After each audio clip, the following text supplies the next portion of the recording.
கோவையில் நடந்தது ஏர்போர்ட்டுக்கு பின்னாடி அந்த பொண்ணு ஏன் போச்சு தனியாக அப்படிங்கிற ஒரு கேள்விகள்லாம் கேட்குறாங்க. அதாவது காவல்துறை என்ன செஞ்சதுன்னு கேட்குறதுக்கு பதிலாக அந்த பொண்ணு ஏன் அந்த நேரத்தில் போகணும், அவன் அந்த இரவு நேரத்தில் அப்படிங்கிற மாதிரியான, அதாவது விக்டிமையே வந்து நம்ம வந்து அவங்க மேலேயே குற்றம் சாட்டுவது மாதிரியான ஒரு விஷயத்த சொல்கிறாங்க.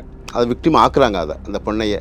அது மாதிரி ஏன் அப்படி ஆக்குறாங்க அப்படின்னா, நாம் வந்து கையாளாகத்தனமாக இயலாமைத்தனத்தை, தன்னோட இன்னெஃபிஷியன்ஸை அதை வந்து எந்த வகையிலையாவது நம்ம சொல்லணும் அப்படிங்கிறது தான். ஒவ்வொரு பிரச்சனையாக வந்து புதுசாக நீங்கள் வேறையா திசை திருப்பிட முடியும். இன்னைக்கு பேசுகிறோம், இதை பெருசாக பேசணும். ஆம்ஸ்ட்ராங் கொலை வழக்கு அவ்வளோ தூரம் பேசணும், அவ்வளோ வேகமாக பேசணும். அதுக்கு வந்து ஒரு 60 நாளில் உங்களுக்கு எஃப்ஐஆர் ஃபைல் பண்ண முடிஞ்சிச்சு, வேகமாக பண்ண முடிஞ்சிச்சு. ஆனால் வேறு கேஸில் அதெல்லாம் பண்ண முடிஞ்சா? ஆனால் அதுக்கான நடவடிக்கை எடுத்தீங்களா? எஃப்ஐஆர் கொடநாடு கேஸில் எஃப்ஐஆரே ஃபைல் பண்ணல. அப்போது இது மாதிரி நிறைய விஷயங்கள் இருக்குது. எதுக்கு எதை நீங்கள் உங்களுக்கு சாதகமாக வச்சுப்பீங்க? எதை வந்து இப்போ கொடநாடு கொலை வழக்கில் விவகாரத்தில் எடப்பாடி சம்மந்தப்பட்டிருக்காருன்னு செங்கோட்டையிலேருந்து எல்லாருமே சொல்லிக்கிட்டே இருக்காங்க.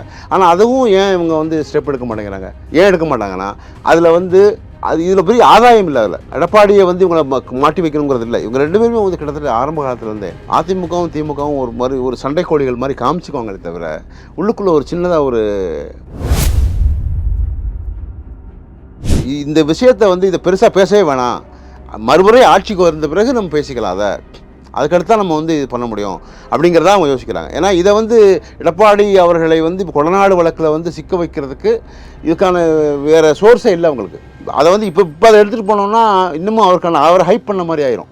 அவர் இல்லைம்பாரு, அதுக்கான ஆதாரம் தரணுங்கணும். ஏன்னா முதலமைச்சர் அவர்கள் வந்து கடந்த வருடமே வந்து சட்டப்பேரவையில் இந்த கேஸ் வரும்போது சொன்னார், 68 சாட்சிகள் பண்ணியிருக்கோம். அது மாதிரி 68 சாட்சிகள் பண்ணியிருக்கோம். 64 சிம் கார்டு, 4 ஃபோன்கள் அப்படிலாம் வாங்கியிருந்தோம்னு சொன்னார். சட்டப்பேரவையில் பேசியிருந்தார். அப்போது இது மாதிரியான தகவல்கள்லாம் சொன்னதோடு அவ்வளோதான். செங்கோட்டையில் தானே சொல்கிறார், ஏவன் குற்றவாளின்றாரு, நீங்கள் வந்து ஏன் அவரை வந்து விசாரிக்க மாட்டேங்கிறீங்க, ஏன் அரெஸ்ட் பண்ண மாட்டேங்கிறீங்கன்னு கேட்குறாரு. ஆனால் அதே நேரத்தில் இந்த இவர் ஓபிஎஸ் மேலேயும் ஒரு கேஸ் இருக்குது, ஒரு அப்பார்ட்மெண்ட் கேஸ் வழக்கு இருக்குது. அது வந்து எதுவுமே பேசல, அப்படியே விட்டாங்க. அப்போது யார் சாதகமாக இருக்காங்க? மாற்றி இவங்க என்ன சொல்கிறாங்க, திமுகவுடைய பி டீம் மாதிரி செயல்படுறாங்க செங்கோட்டையெல்லாம் அப்படிங்கிற மாதிரி அவர் சொல்கிறாரு. இவர் வந்து இல்லை, திமுக வந்து எடப்பாடிக்கே சப்போர்ட் பண்ணுது, அதனால தான் அவர் அரெஸ்ட் பண்ண மாட்டேங்குதுன்னு சொல்லுது. அப்போது இது எல்லாத்துக்குள்ளேயும் டிஜிபி விவகாரமும் அப்படி தான். இதை வந்து டிஜிபி விவகாரத்தை எடுத்துகிட்டு போய் அவங்க வந்து இவர் எடப்பாடி வந்து இதை வந்து பேசுகிறதே வந்து ஒரு நாளைக்கு பேசுவார், அடுத்த நாள் வேறு கேஸ் போயிடுவார், அவ்வளோதான். இது வந்து சும்மா அந்த இடத்துக்கு ஒரு அவங்கள வந்து திசை திருப்புறதுக்காக நாங்களும் பேசணும், எதிர்கட்சியாக இருக்கோம் அப்படிங்கிற மாதிரி தான். உண்மையிலே எதிர்க்கிறது அவங்க பயப்படுறது யாருக்காகனா,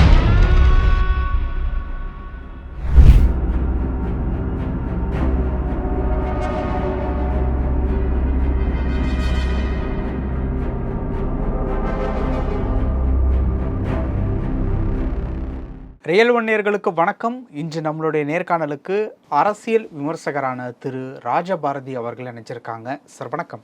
வணக்கம். எப்படி இருக்கீங்க?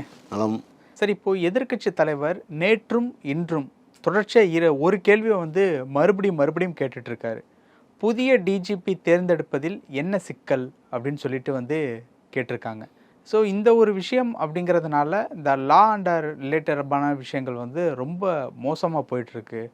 அந்த கோவையில் மாணவி ஏர்போர்ட் பின்புறம் வந்து பாலியல் விஷயத்தில் வந்து சிதைஞ்ச ஒரு விஷயம் வந்து பெரிய லெவலுக்கு வந்து பேசும் பொருளாச்சு.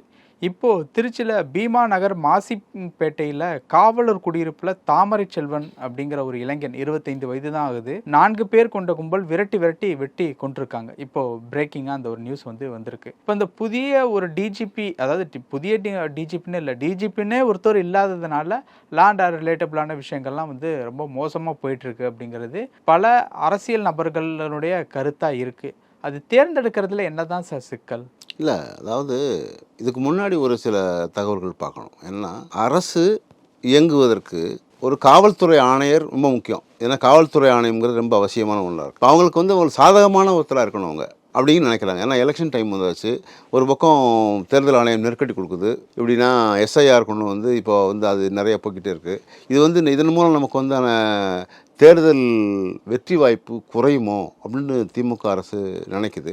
அதனால தான் வந்து இன்னைக்கு கூட நம்ம வந்து வழக்கு போட்டிருக்காங்க. அது வழக்கு சார்ந்து வரும். இப்போ இனிமேல் அது சார்ந்து பேசும்போதே இங்கே வந்து கோவையில் நடந்தது ஏர்போர்ட்டுக்கு பின்னாடி அந்த பொண்ணு ஏன் போச்சு தனியாக அப்படிங்கிற ஒரு கேள்விகள்லாம் கேட்குறாங்க. அதாவது காவல்துறை என்ன செஞ்சதுன்னு கேட்குறதுக்கு பதிலாக அந்த பொண்ணையே அந்த நேரத்தில் போகணும், அவன் அந்த இரவு நேரத்தில் அப்படிங்கிற மாதிரியான, அதாவது விக்டிமையே வந்து நம்ம வந்து அவங்க மேலேயே குற்றம் சாட்டுவது மாதிரியான ஒரு விஷயத்த சொல்கிறாங்க.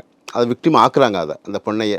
அதாவது அது மாதிரி, அதாவது ஏன் அப்படி ஆக்குறாங்க அப்படின்னா, நாம் வந்து கையாளாகத்தனமாக இயலாமைத்தனத்தை, தன்னோட இன்னெஃபிஷியன்ஸை அதை வந்து எந்த வகையிலையாவது நம்ம சொல்லணும் அப்படிங்கிறது தான். ஆனால் இன்னொரு வகையில் பார்த்தோன்னா, பொறுப்பு டிஜிபி இருக்கும்போதும் கூட, அதற்கு முன்னாலும் கூட, அதாவது இது எப்போயுமே நடக்காமல் இருந்ததில்லை. அவங்க அதான் திமுக அரசு சொல்லுது. என்ன சொல்லுதுன்னா, எடப்பாடி அவர்களுடைய அரசு இருக்கும்போது நடக்கலையா, ஜெயலலிதா அரசு இருக்கும்போது நடக்கலையா, கருணாநிதி அரசு இருக்கும்போது நடக்கலை, எல்லாமே எல்லா காலத்துலையும் இருந்திருக்கிறது தான். ஆனால் இதை நீங்கள் வந்து இப்போ மிகைப்படுத்தி ஹைப் பண்ணுறீங்க, வேணும்னே அதிகமாக பேசுகிறீங்க அப்படின்னு சொல்கிறாங்க. ஆனால் எடப்பாடி அவர்களுடைய குற்றச்சாட்டு என்னவாக இருக்குன்னா, உங்களுக்கு தேவையான அதிகாரிகள் வராதனால, அவங்க வந்து தேர்வு செஞ்சு அனுப்பாதனால, நீங்கள் வந்து அந்த வரிசையில் உங்களுக்கு தேவையான அதிகாரிகள் இல்லை, அதனால தான் உங்கள் ஜூனியர் அதிகாரிகளை நீங்கள் வந்து மேலே எடுத்துகிட்டு வந்து அந்த பொறுப்பில் வைக்க முடியல. அப்போது உங்களுக்கு தேவையான அதிகாரி இல்லாதனாலேயே இது தட்டி கழிக்கிறீங்க, அதனால தான் நீங்கள் தப்பிச்சுக்க பார்க்குறீங்க அப்படிங்கிறதான் அவங்களுடைய குற்றச்சாட்டாக இருக்குது. ஓகே, இப்போது டிஜிபி இருக்கிற 4 மாதத்தில் தேர்ந்தெடுக்கப்படுறதுக்கு வாய்ப்பு இருக்கா, இல்லை தள்ளி தான் போகுமா? இல்லை, இப்போ கொஞ்ச நாள் இப்போ தள்ளி போயிட்டாலே இவங்க வந்து கிட்டத்தட்ட கோட் ஆஃப் கான்டாக்டுக்குள்ளே வந்துடுவாங்க. அதாவது எப்படின்னா, தேர்தல் வந்துட்டாலே அதுக்கான இதுக்குள்ளே வந்துடுவாங்க. அது வரைக்கும் தள்ளிட்டு போயிட்டோம்னா அப்புறம் வந்து அரசு வந்து எதுவும் செய்யப்படும், திமுக அரசு எதுவும் பண்ண போகிறதில்ல. அதனால் தேர்தலுக்கு பிறகு இதை கொண்டு வருவா தான் ஐடியாவில் இருப்பாங்க.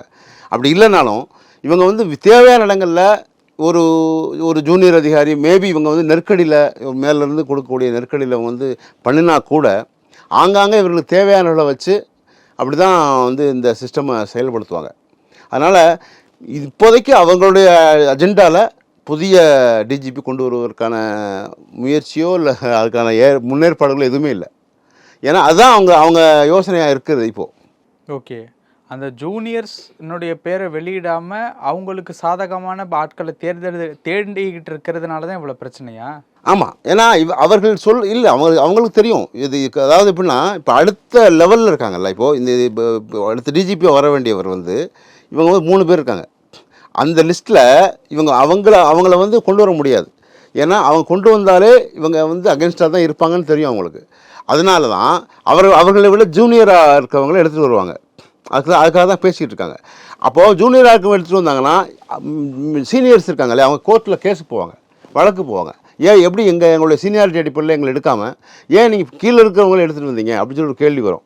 அப்போ அதுக்கு இது ஒரு இன்னமும் பெரிய சிக்கலாக தான் இருக்கும். நீங்கள் டிஜிபி நியமித்தா கூட இவர்கள் சாதகமான டிஜிபி நியமிக்காத வரையில், சாதகமான ஒருத்தர் அமைக்கலைன்னா அவங்க சொல்கிற மாதிரி சீனியர் கெப்பாசிட்டியில் இருக்கக்கூடிய வரிசையில் இருக்கக்கூடியவங்களை நியமித்தா இவங்களுக்கு சிக்கலாக இருக்கக்கூடிய இது இருக்கிறதுனால இவங்க ஜூனியரையும் கொண்டு வரணும் வைக்க முடியல, சீனியரையும் நியமிக்க முடியாது. அதனால் இந்த பொறுப்பு டிஜிபியை கண்டினியூ பண்ணட்டும், தொடர்ச்சியாக அவரே நடக்கட்டும் அப்படிங்கிறதான் அவங்களுடைய இன்றைய முடிவு இப்போதைக்கு. அடுத்த 4 மாதத்துக்கு அதான். ஆமாம், ஏன்னா ஒவ்வொரு பிரச்சனையாக வந்து புதுசாக நீங்கள் வேறையா திசை திருப்பிட முடியும். இன்னைக்கு பேசுகிறோம், இதை பெருசாக பேசணும், ஆம்ஸ்ட்ராங் கொலை வழக்கு அவ்வளோ தூரம் பேசணும், அவ்வளோ வேகமாக பேசணும். அதுக்கு வந்து ஒரு 60 நாளில் உங்களுக்கு எஃப்ஐஆர் ஃபைல் பண்ண முடிஞ்சிச்சு, வேகமாக பண்ண முடிஞ்சிச்சு. ஆனால் வேறு கேஸில் அதெல்லாம் பண்ண முடிஞ்சா? ஆனால் அதுக்கான நடவடிக்கை எடுத்தீங்களா? எஃப்ஐஆர் இப்போ கொடநாடு கேஸில் எஃப்ஐஆரே ஃபைல் பண்ணல. அப்போது இது மாதிரி நிறைய விஷயங்கள் இருக்குது. எதுக்கு எதை நீங்கள் உங்களுக்கு சாதகமாக வச்சுப்பீங்க? எதை வந்து இப்போ கொடநாடு கொலை வழக்கில் விவகாரத்தில் எடப்பாடி சம்மந்தப்பட்டிருக்காருன்னு செங்கோட்டையிலேருந்து எல்லாருமே சொல்லிக்கிட்டே இருக்காங்க. ஆனால் அதுவும் ஏன் இவங்க வந்து ஸ்டெப் எடுக்க மாட்டேங்கிறாங்க? ஏன் எடுக்க மாட்டாங்கன்னா, அதில் வந்து இதில் பெரிய ஆதாயம் இல்லை. அதில் எடப்பாடியை வந்து இவங்களை மாட்டி வைக்கணுங்கிறது இல்லை. இவங்க 2 பேருமே வந்து கிட்டத்தட்ட ஆரம்ப காலத்துலேருந்தே அதிமுகவும் திமுகவும் ஒரு சண்டை கோழிகள் மாதிரி காமிச்சிக்குவாங்களே தவிர உள்ளுக்குள்ளே ஒரு சின்னதாக ஒரு பந்தம் இருக்கும். ஆமாம், ஏன்னா அது வந்து எம்ஜிஆர் காலத்துலேருந்து உண்டு. ஏன்னா எம்ஜிஆர் காலத்திலேருந்தே அப்படி தான் இருக்காது. ஏன்னா ராஜமுக்தியில் வந்து முதல் முறையாக ஜானகியும் எம்ஜிஆரும் நடிக்க ஆரம்பிக்கும்போது அங்கே தான் அவங்களுடைய லவ் ஆரம்பிக்குது, காதல். அங்கே தான் முதல்ல அந்தமா கதாநாயகி, அவர் 2வது கதாநாயகன். வசனம் வந்து கருணாநிதி அவர்கள். அப்போ அங்கிருந்தே தொடங்குது. அப்போ பாபநாசம் சிவனோட உறவுகள். ஆமாம், எல்லா இடத்துலையுமே அங்கேருந்து தான். ஏதாவது எல்லாத்துக்குள்ளேயும் ஒரு லிங்க் இருக்கும் சின்னதாக. நீங்கள் பார்த்தீங்கன்னா அதனால தான் சொல்கிறேன், எல்லா வகையிலையும் ஒரு லிங்க் இருக்கிறதுனால தான் வந்து கருணாநிதி அவர்களை எம்ஜிஆர் பகச்சிக்கவே இல்லை எந்த ஒரு சூழல்லையும். ஜெயலலிதா அம்மையாரும் பகச்சிக்கலை. அதுக்கு ஒரு எல்லாருக்குமே ஒரு பின்புல கதை இருக்கிறது. அந்த கதையின் தொடர்ச்சி தான் இது எல்லாமே, இந்த காட்சிகள் எல்லாமே. இப்போ இந்த டிஜிபி தேர்ந்தெடுக்கிறதுல இவ்வளோ சிக்கல் இருக்குன்னு எடப்பாடி அவர்கள் வந்து சொல்லிட்டு இருக்காங்கல்ல. புதிய டிஜிபி ஏதாவது வந்தாங்க அப்படின்னு வச்சுக்கோமே, இவருடைய அந்த கொடநாடு வழக்கு அப்படிங்கிறது வந்து சூடு பிடிப்பதற்கு எதுவும் வாய்ப்பு இருக்கா? இல்லை, அதுக்காக தான் இவங்க வெயிட் பண்ணுறாங்க. திமுக வந்து என்ன சொல்கிறாங்கன்னா, அவர்களுக்கு தேவையான ஒரு டிஜிபி எடுத்துகிட்டு வந்துட்டோன்னா இந்த கேஸை சீக்கிரமாக எடுத்துகிட்டு வர முடியும், எடப்பாடியை வந்து டேமேஜ் பண்ண முடியும் இந்த நேரத்தில் அப்படின்னு யோசிக்கிறாங்க.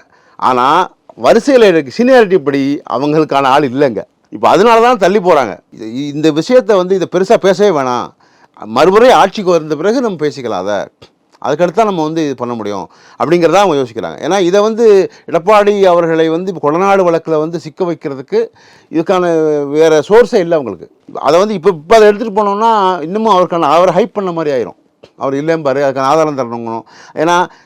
ஏன்னா முதலமைச்சர் அவர்கள் வந்து கடந்த வருடமே வந்து சட்டப்பேரவையில் இந்த கேஸ் வரும்போது சொன்னார், 68 சாட்சிகள் பண்ணியிருக்கோம், அது மாதிரி 628 68 சாட்சிகள் பண்ணியிருக்கோம், 64 சிம் கார்டு, 4 ஃபோன்கள் அப்படிலாம் வாங்கியிருந்தோன்னு சொன்னார், சட்டப்பேரவையில் பேசியிருந்தார்.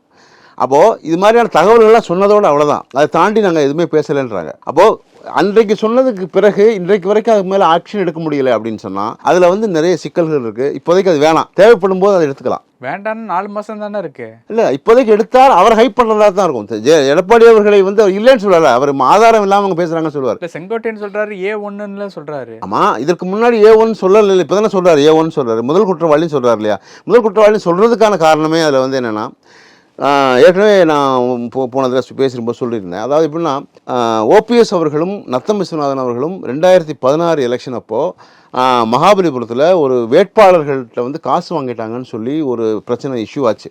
அப்போ ஜெயலலிதா அம்மையார் வந்து அவங்கள கூப்பிட்டு அவங்களுடைய சொத்துக்களை எழுதி வாங்கிட்டாங்க அப்படின்னு வாங்கிட்டாங்க. அந்த சொத்துக்களுடைய ஆவணங்கள் எல்லாம் கொடநாடில் இருந்தது, அதனால தான் அதை எடுக்கிறதுக்காக இது பண்ணாங்கன்னு. இப்போ அதனால தான் நத்தம் விஸ்வநாதனுக்கு வந்து நத்தத்தில் தொகுதி கொடுக்காம ஆத்தூரில் கொடுத்தாங்க. ஐப்பெரியசாமிக்கு முன்னாடி ஜெயிச்சு முடிச்சா வந்துக்கோ அப்படிங்கிற மாதிரி தான் கொடுத்தாங்க அவங்க. இவர் மட்டும்தான் அங்கே அவருக்கான தொகுதியில் நிற்க வச்சாங்க ஓபிஎஸ்க்கு. அப்போது இது என்னென்னா, இந்த ஆவணங்கள்லாம் கொடநாட்டில் இருந்ததுனால தான் இவர் வந்து அவரை சிக்க வைப்பதற்காக எடப்பாடி அவர்கள் வந்து ஆட்களை ஏவி அங்கே இருக்க இதை எடுத்துகிட்டு வர சொன்னார். ஏன்னா அப்போ வந்து சசிகலா அம்மையார் இங்கே இல்லை, சிறையில் இருந்தாங்க. இப்போ இதை காரணமெல்லாம் வச்சு சொல்கிறார் அவர் செங்கோட்டையன். அதை தான் அங்கே ஒரு முத்தாய்ப்பாக சொல்ல வர்றார். அப்போது இதெல்லாம் வந்து உங்களுக்குள்ள ஒரு தொடக்கம் இருந்தது, அவங்களுக்குள்ள ஒரு ஈடுபாடு இருந்துச்சு, உங்களுக்கு அட்ஜஸ்ட்மெண்ட் இருந்துச்சு, அதனால நீங்கள் பேசாமல் இருந்தீங்க. இன்றைக்கி வெளியே வந்தோடனே சொல்கிறீங்க. ஆனால் இதுக்கு யார் சொல்லணும்? அங்கே அப்போவே சொல்லிச்சு, இது ஊட்டி அந்த நீதிமன்றம் வந்து கொடைக்கானல் அந்த நீதிமன்றம் வந்து ஊட்டி தான் நினைக்கிறேன், ஊட்டி நீதிமன்றம் வந்து என்ன சொல்லிச்சுன்னா, சசிகலா அம்மையார்ட்ட நீங்கள் விசாரிக்கணும் அப்படின்னு சொல்லிச்சு. அப்போ வந்து அதை முடியாதுன்னு சொல்லிட்டாங்க. அதில் வந்து வாய்ப்பு இல்லை, முகாந்திரம் இல்லைன்னு. அப்புறம் உயர்நீதிமன்றத்துக்கு வந்து உயர்நீதிமன்றம் சொல்லிச்சு சசிகலா அம்மையார்ட்ட விசாரிக்கணும் அப்படின்னு சொல்லி. விசாரிக்கக்கூடாது, ஏன் இன்னைக்கு வரைக்கும் விசாரிக்கலை? ஏன்னா என்னென்ன பொருட்கள் தொலைஞ்சு போச்சு அப்படிங்கிறது அவங்களுக்கு தானே தெரியும், என்னென்ன பொருட்கள் காணாமல் போச்சுன்னு சொல்லி கேட்டாங்க. அப்போது இவங்க இன்னும் இது வரைக்கும் சசிகலா அம்மையார்ட்ட விசாரிக்கலை. ஏன்னா இவங்களுக்கு அவர்களுடைய தேவை இருக்கிறது. திமுகவுக்கு ஒரு மறைமுகமாக சசிகலாவும் டிடிவியும் ஓபிஎஸும் அது ஒரு குழுவாக வந்து இப்போது முதலமைச்சர் ஸ்டாலின் உடம்புடையிலலாம் போய் பார்க்குறாரு, ஓபிஎஸ் போய் பேசுகிறாரு. அப்போது இன்டைரக்டாக அவங்களுக்கான ஒரு லிங்க் இருக்குது. ஆனால் அவங்க சொல்கிறாங்க, இதை வந்து இப்போது எங்களுக்கு எதிராக வந்து வேறு எடப்பாடியை வந்து இந்த கேஸில் மாட்டி விடுங்கிற மாதிரி கேட்குறாங்க. ஆனால் கேட்குறாங்க திமுகட்ட அதானே சொல்ல வராங்க. செங்கோட்டையன் தானே சொல்கிறார், A1 குற்றவாளின்றாரு, நீங்கள் வந்து ஏன் அவரை வந்து விசாரிக்க மாட்டேங்கிறீங்க, ஏன் அரெஸ்ட் பண்ண மாட்டேங்கிறீன்னு கேட்குறாரு. ஆனால் அதே நேரத்தில் இந்த இவர் ஓபிஎஸ் மேலேயும் ஒரு கேஸ் இருக்குது, ஒரு அப்பார்ட்மெண்ட் கேஸு வழக்கு இருக்குது. அதை வந்து எதுவுமே பேசலை, அப்படியே விட்டாங்க. அப்போது யாருக்கு யார் சாதகமாக இருக்காங்க? மாற்றி இவங்க என்ன சொல்கிறாங்க, திமுகவுடைய பிடி மாதிரி செயல்படுறாங்க செங்கோட்டையன்லாம் அப்படிங்கிற மாதிரி அவர் சொல்கிறாரு. இவர் வந்து இல்லை, திமுக வந்து எடப்பாடிக்கே சப்போர்ட் பண்ணுது, அதனால தான் அவர் அரெஸ்ட் பண்ண மாட்டேங்குதுன்னு சொல்லுது. அப்போது இது எல்லாத்துக்குள்ளேயும் டிஜிபி விவகாரமும் அப்படி தான். இதை வந்து டிஜிபி விவகாரத்தை எடுத்துகிட்டு போய் அவங்க வந்து இவர் எடப்பாடி வந்து இதை வந்து பேசுகிறதே வந்து ஒரு நாளைக்கு பேசுவார், அடுத்த நாள் வேறு கேஸ் போயிடுவார், அவ்வளோதான். இது வந்து சும்மா அந்த அளவுக்கு ஒரு அவங்கள வந்து திசை திருப்புறதுக்காக நாங்களும் பேசணும், எதிர்கட்சியாக இருக்கோம் அப்படிங்கிற மாதிரி தான். உண்மையிலே எதிர்க்கிறது அவங்க பயப்படுறது யாருக்காகனா பிஜேபிக்காக மட்டும்தான். அதை நோக்கி தான் அவங்க நகர்கிறார்கள். அதனால தான் நயனா நாகேந்திரன் வெற்றி பெற்ற நெல்லை தொகுதியை வந்து இவர் சொல்றாரு, ஜெயிக்கலன்னா உங்கள் பதவி பறிக்கப்படும் சொல்லி பேசுறாரு. எடப்பாடியை பெருசாக அவர் யோசிக்கல. பல விஷயங்கள் பேசணும். நன்றி சார். நன்றி.